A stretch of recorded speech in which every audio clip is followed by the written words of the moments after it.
5장 16절의 말씀을 같이 보겠습니다. 5장 16절 말씀,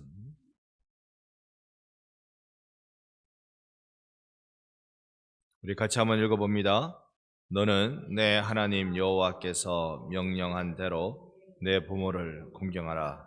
그리하면 내 하나님 여호와가 내게 준 땅에서 내 생명이 길고 복을 누리리라. 아멘. 우리는 새로운 시대를 늘 고대합니다. 그리고 새로운 삶 열려지는 걸 늘 기뻐합니다. 새 학년이 될 때 여러분 국민학교 다닐 때 어떠셨습니까? 일단 학교 가기는 기본적으로 싫은데 새 학년 됐다고 공책 새로 사고 학교에서 교과서 새로 받으면 괜히 기분 좋습니다. 야, 이거 가지고 진짜 뭔가 뿌듯한 마음이 생기기도 합니다. 물론 그 다음 날부터 바로 후회합니다. 숙제도 해야 되고 읽어야 되고 나가서 놀아야 되는데, 그렇지만 우리는 새로운 시간이 딱 우리 앞에 놓여지면 마냥 행복해지는 것 사실입니다. 많은 사람들이 결혼하면 내 인생 꽃필 거라고 생각합니다. 그래서 결혼하면 제일 행복한 얼굴이 되곤 합니다. 그런데 웬걸요, 결혼하고 시간 좀 지나니까 혼자 살 때가 좋았는데 생각이 드는 사람 한둘이 아니라고 합니다. 여러분, 우리가 새로운 시대를 맞이하지만 이후에 찾아오는 그 허망한 마음들, 또 실망감들, 이런 것들은 우리가 그게 무엇인지 잘 알고 있습니다. 또 사람을 바꾸면 어떻습니까? 우리는 선거라는 걸 통해서 나라의 지도자들을 늘 바꿉니다. 늘 바꾸어서 5년에 한 번씩 대통령 바꾸고 4년에 한 번씩 국회의원 바꾸고 늘 바꿉니다.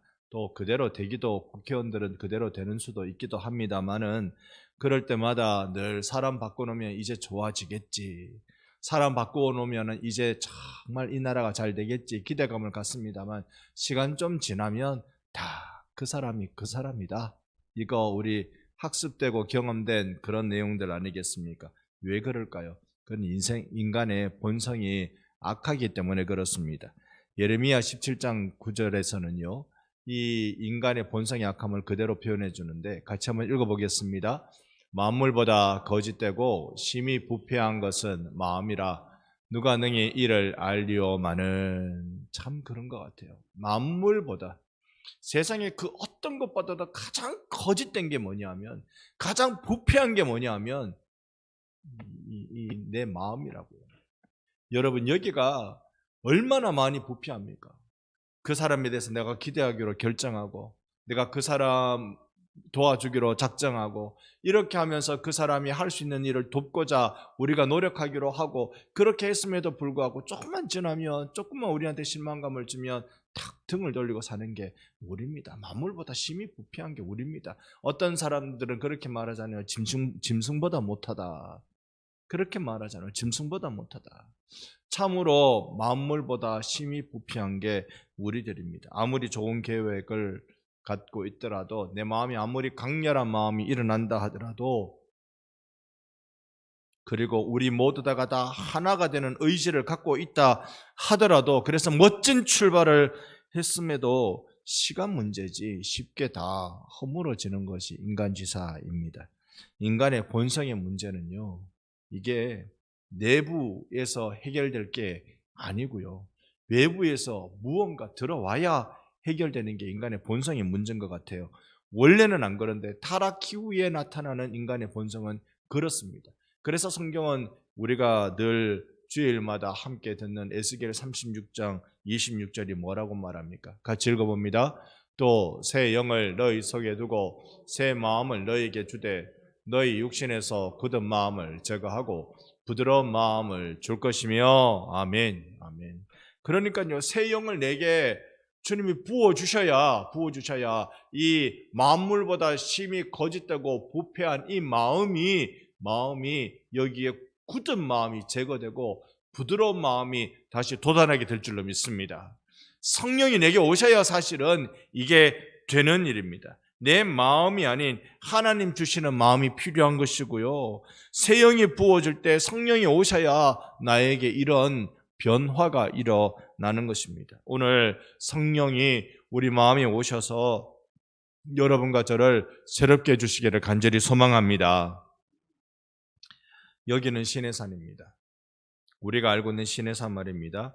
율법을 받아 하나님 앞에서 율법 받은 모세가 이제 이스라엘 백성들에게 이 율법을 알려주고 전달해 주는 것이 시내산입니다.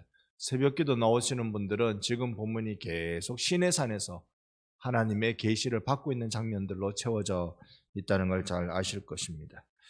그런데 하나님으로부터 놀라운 은혜의 계명 말씀을 받을 때 이때 또 야단이 납니다. 어떤 일이 생깁니까? 모세가 없어졌다고 우리를 인도하던 신을 내놔라. 그래서 아론이 금송아지 만드는 사건이 시내산 앞에서 이루어지고 있는 것입니다.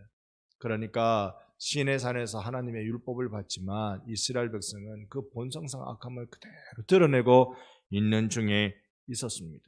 그리고 이제 우리 신명기 말씀을 봐요. 신명기는 한 세월 지나서 시내산에서 시작하면 한 38년 정도 지나고 난 뒤에 그때에 저기 이스라엘이 보이는 요단강 저 건너편 모압 평지에서 모세가 이스라엘 백성들에게 설교하고 있는 장면입니다. 그 장면을 우리가 잠시 한번 들여다보면 제가 사진 한 장을 여러분께 한번 보여드리겠습니다.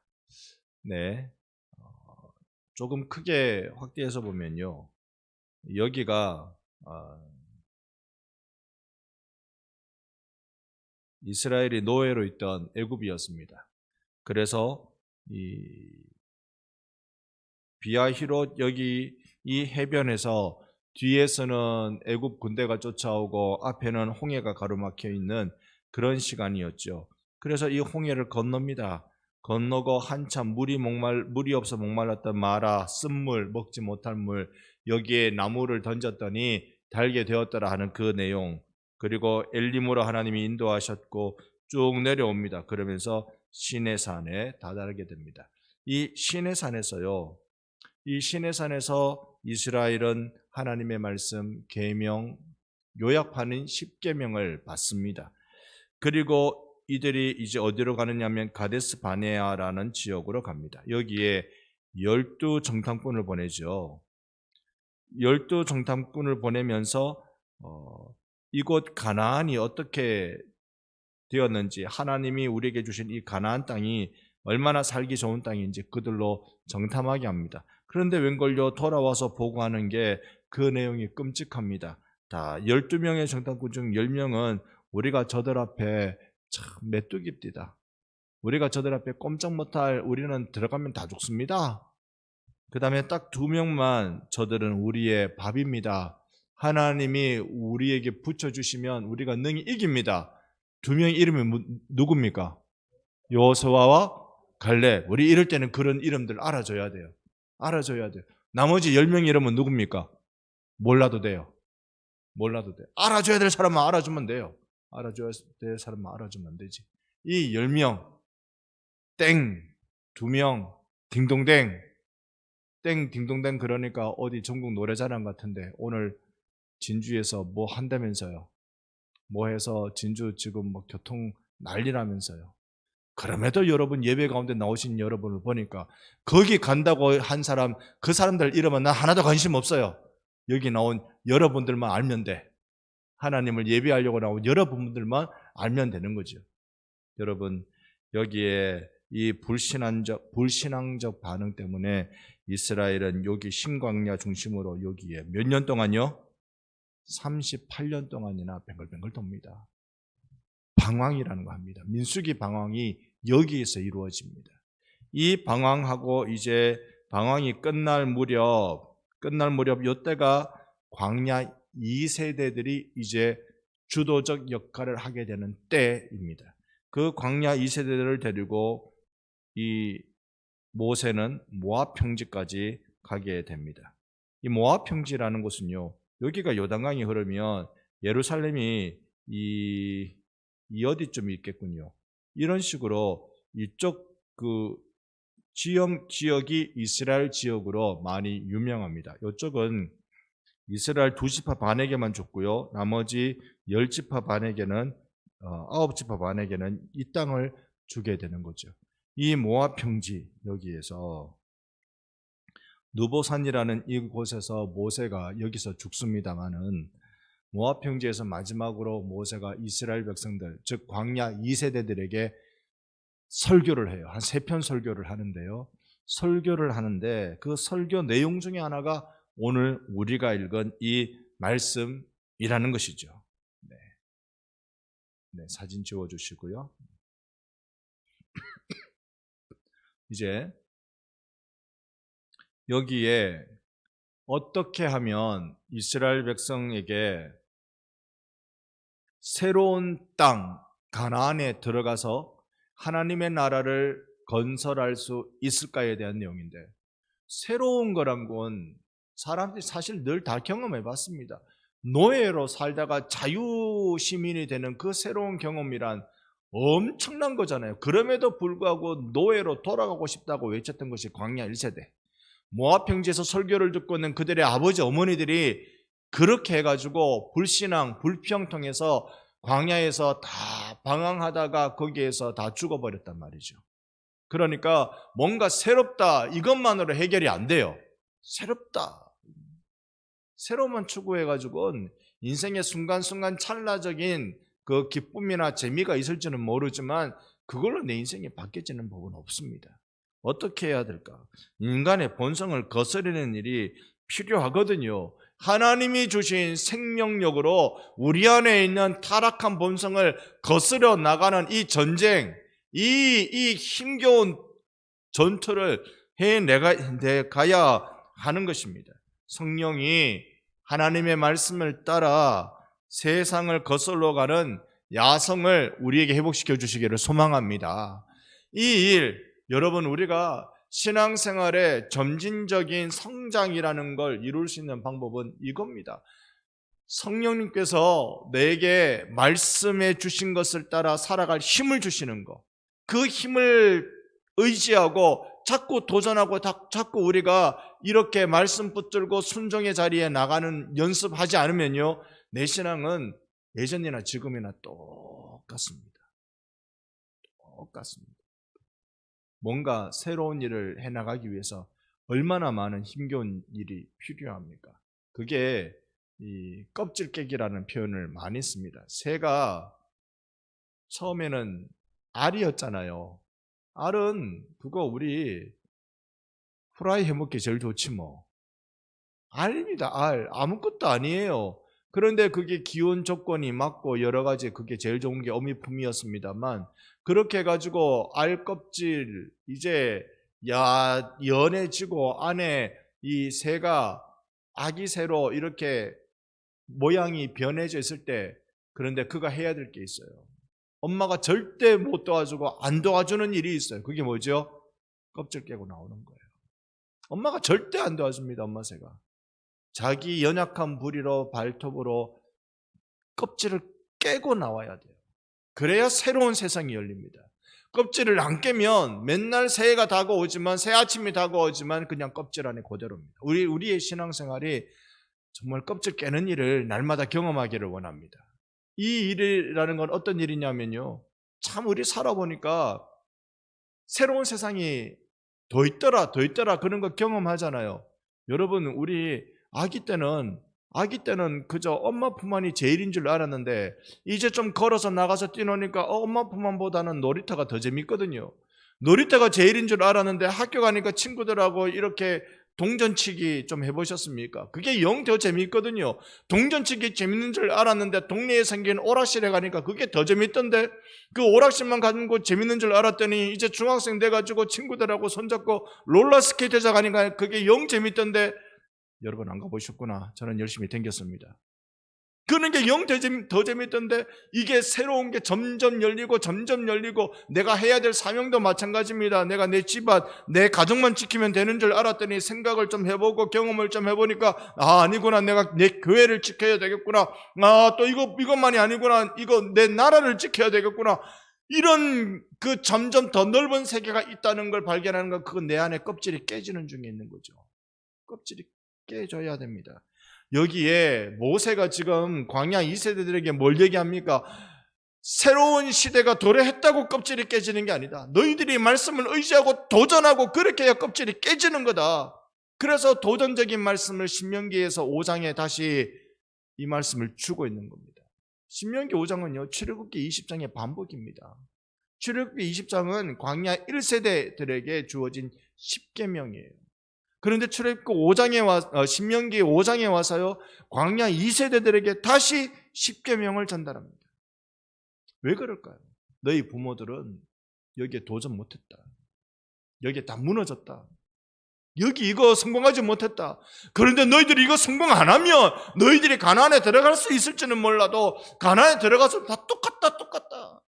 가나안에 들어가서 하나님의 나라를 건설하고 살려면 말씀을 의지하고 성령님이 주시는 힘으로 그 말씀을 지켜내는 일을 해야 된다. 그래서 말씀 주고 있잖아요. 10계명은 여러분 알고 계시겠지만 1계명부터 4계명까지 대신계명, 하나님에 대한 계명이고요. 5계명부터 10계명까지가 대인계명, 사람에 대한 계명입니다. 우리가 오늘 5월 8일 어버이날이니까 이날에 사람에 대한 계명 중에 그 처음 계명인 5계명만 우리가 오늘 잠깐 한번 짧은 시간 한번 보자고요. 더 자세한 건 주일날 말씀드리겠습니다만 이 짧은 시간 통해서 이걸 내용을 한번 보자고요. 5장 16절입니다. 우리 같이 한번 다시 읽어보겠습니다. 너는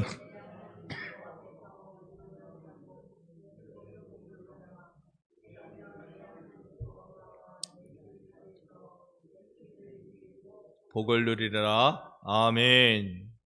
지금 모압 평지에서 광야 2세대들에게 너희들은 가나안에 들어가면 뭐하라고요? 내 부모를 공경하라. 다 맞는 말이죠. 출애굽기 20장에도 그랬고 여기도 그랬고 예수님도 다 맞는 말이죠. 그래. 이거 뭐 귀에 딱지가 않을 만큼 우리가 들은 거예요. 5계명. 여러분 윗세대들이 아래 세대들에게 제일 잘 해주고 싶은 말은 어떤 겁니까? 해줘가지고 내가 덕불 말을 제일 잘 해주고 싶지요. 내 부모를 공경하라. 이제 저도 이 말을 수술하고 싶은데요. 내 부모를 공경하라. 알겠냐 이놈들아. 이는 막 해주고 싶은데요. 그런데 얼마나 딱지가 않게 들었겠어요. 10계명이에요. 이거 여러분 보통이 아니고 딴 게 아니고 10계명이란 말입니다. 그러니 이스라엘 사람들이 얼마나 많이 듣고 또 들었겠어요. 그런데 여기 모세가 이 주는 말씀이 얼마나 도전적인 말씀인지 우리가 한번 보자고요. 지금 이 말을 듣고 있는 그 시대 상황에서 이 말을 듣고 있는 광야 2세대들에게 너희의 부모를 공경하라 그럴 때 이 사람들 부모가 지금 있어요 없어요? 없어요. 광야에서 다 죽었어요. 다 죽었어요. 그들의 부모가 누군데? 불순종하고 하나님 말씀 없인 여기고 틈만 나면 우상숭배하려고 달려들고 쾌락에 빠져있고 여기에 광야 2세대들은요 왜 자기들이 태어나면서부터 이때까지 생고생을 하면서 여기까지 옵니까? 태어나기를 광야에서 태어났으니까 그건 어쩔 수 없다 쳐요. 그런데 애굽에서 이 가나안까지 길이를 재면요 아무리 천천히 아기를 데리고 손잡는 아이 데리고 이렇게 우차를 마차를 끌고 가도 슬로우 비디오로 가도 한 달 반이면 가는 동네입니다. 그렇게 먼 데가 아니에요. 한 달 반이면 가요. 한 달 반이면 갈 그 길을 40년 걸렸어요. 왜 40년 걸렸습니까? 아버지 어머니가 불순종해갖고 40년 걸렸지. 하나님께 순종하고 주님 말씀 믿습니다. 주님 구름기둥 불기둥으로 우리를 인도하시다 말씀 따라가면 주께서 길을 열어주실 줄 믿습니다. 그렇게 믿음으로 반응하며 달려들었으면 그 세월이 아무리 길어도 1년이었어요. 하나님의 계획은 1년짜리였다니까. 1년짜리. 시내산 광야에서 11개월 율법을 받아요. 11개월. 그러니까 그거 빼고 그냥 바로 들어가면 되는 거라. 이제 1년짜리라. 1년짜리. 1년 한 1개월 2개월이니까 그러면 되는 일인데 40년 동안 이 광야 2세대들 입장은 어때요? 부모 때문에 생고생한 인생이었단 말입니다. 부모들이 불순종해가지고 생고생했다고.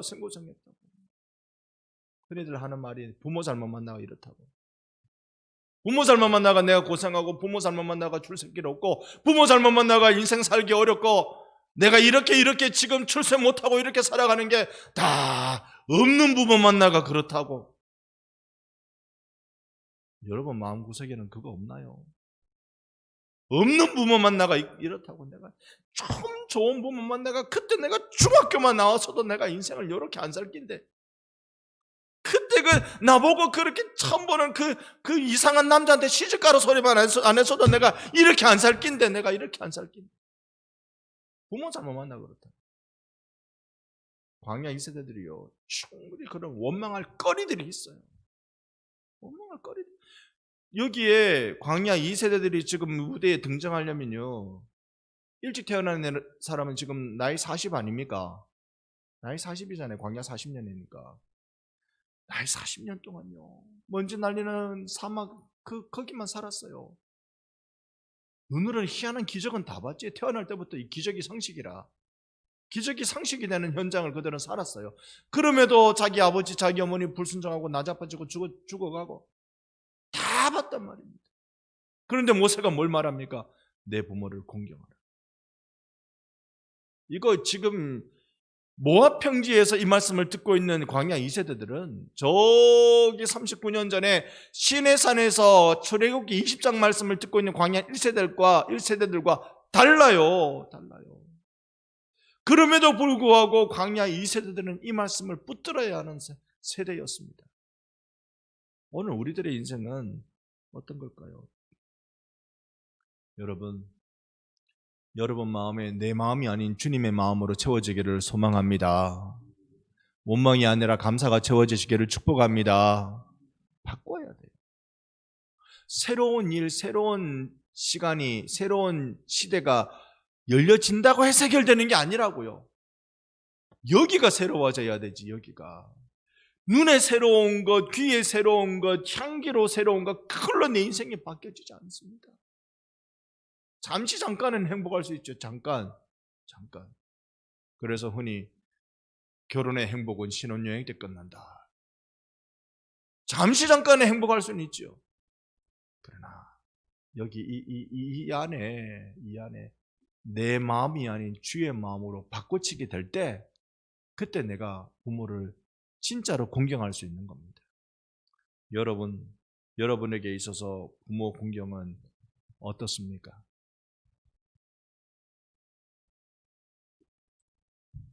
목사님, 우리를 한번 보이소. 우리 부모님이 지금 계시는가? 그렇죠. 여러분 부모님들 대부분 다 떠나셨죠. 그러니 어떻게 하겠어요? 저도 제 부모님이 떠날라 하는데 여러분의 부모님이 다 떠나셨죠. 어찌 공경합니까? 여러분의 마음이 예수님의 은혜로 회복되어질 수 있기를 바랍니다. 진짜로요. 우리 다 원망할 구석들 다 갖고 있습니다. 왜 원망할 구석이 없어요? 여러분이 왜 원망할 구석이 없을까요? 다 갖고 있습니다. 그런데 딱 하나, 예수님을 믿는 믿음으로 우리는 말씀에 순종할 수 있기를 원합니다. 내 부모를 공경하라. 신명기 5장 1절, 오늘 본문 5장 1절이죠.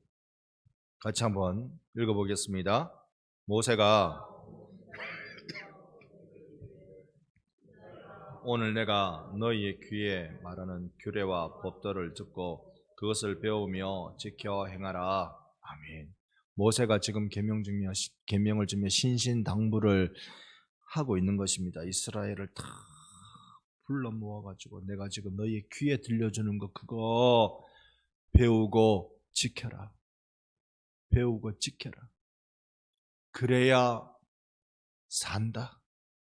그래야 회복이다. 그래야 승리다. 그 말씀 중에 하나가 내 부모를 공경하라. 누가 효자입니까? 흔히들 그런 말 예전에도 한번 썼습니다만 늘 그런 말 우리 귀에 익습니다. 등급은 나무가 산 지킨다. 쪽바로 이렇게 잘 자란 나무는 궁궐에 궁궐 문에 들어가 보고, 잘 키운 쭉 올라간 나무는 양관집 기둥이 돼버리고, 다 이거 어디다 쓰겠노? 등을 휙 굽은 이 나무만 아무도 안 패가고 그대로 놔두니 그 나무가 산을 지킨다. 무슨 뜻인지 여러분 아시리라 생각합니다. 그런데 그 나무에 대한 평가는요, 시대 따라 달라요. 요즘 보니까요, 쭉 잘 자란 그대로 쪽바로 자란 소나무보다 요렇게 자란 소나무가 훨씬 더 비싸다 그러던데. 요렇게 자란 소나무는 그건 억대라고 그러던데. 요렇게 자란 거는 얼마인지 모르겠지만 희한하게 요렇게 자란 거는 그렇게 비싸다 그러던데. 평가는 그 시대에 따라 달라지는 거예요. 하나님의 평가는 어떤 것일까요? 하나님의 평가는 말씀 지키기 어려울 때 지킨 사람, 하나님이 그 사람을 높이 보시는 줄로 믿습니다. 말씀 지키기 어려운 그때의 말입니다. 내 부모를 공경하라.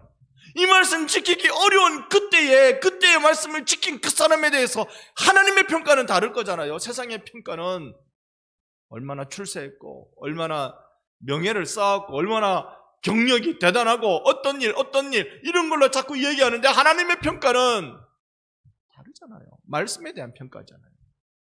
광야 2세대들에게 지금 요구하는 게 바로 이 요단강을 건너가서 살아야 될 그 땅에서는 너희들이 부모를 공경하라. 여기에 이 속쓰림을 가지고 있는 광야 2세대들에게 정말로 내가 부모 때문에 생고생하고 살았다, 그렇게 말할 수밖에 없는 광야 2세대들에게 공경합니다. 오늘 우리에게 큰 숙제가 아닐 수 없습니다. 그리고 부모가 먼저 다 가신 여러분들은 어떻게 하겠습니까? 어떻게 할지는 이번 주일날 말씀드릴게요. 어떻게 할지는. 오늘 성령님이 우리 가운데 임하셔서 여러분의 아픈 마음들, 과거에 대한 후회의 마음들, 쓴뿌리들 성령님이 다 은혜로 캐내어 주시고 여러분 안에 새살 돋아서, 그래서 참 부드러운 마음을 통하여 성령님이 기뻐하시는 광야가 밭이 되고 그 밭이 아름다운 숲을 이루는 기적을 경험하는 여러분 인생 되시기를 예수님 이름으로 축복합니다. 아멘.